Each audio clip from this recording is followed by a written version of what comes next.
አረ ወንድሜን ለጎድን ጎድን ግዙለት ወንድሜን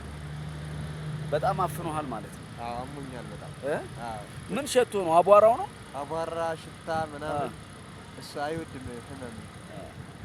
እቺናውን ጎድን ገዝተን እንጠጣባታለን መረቅ እሺ እሺ ፋኖ ምንልባት በጎድን እሺ አክመሃለሁ ነው አንተ ወንድም እሺ እሺ አረ ተማመንባለሁ ግማሽ ኪሎ ጎድን እንገዛለን እሺ አዋጣ አልልህም ደግሞ እሺ ችግር የለውም ካዋጣ ኪሎ እናደርጋታለን አዎ እግዚአብሔር ማርበልኝ ኮሜንት ላይ ጋይሶች ቲንኪው አመሰግናለሁ ግን ካዋጣን ኪሎ ጎድን እናደርገዋለን እሺ ካላዋጣህ ደግሞ እኔ ግማሽ ኪሎ ጎድን እገዛለሁ ማለት ነው አራዋጣለሁ አዋተን ይሻለና ኪሎ እናርገው አዎ ኪሎ እናርገው በቃ ኪሎ አድርገን ቆንጆ መረቅ እንጠጣለን አዎ ለሁለት ቀን ይሆንና ለምን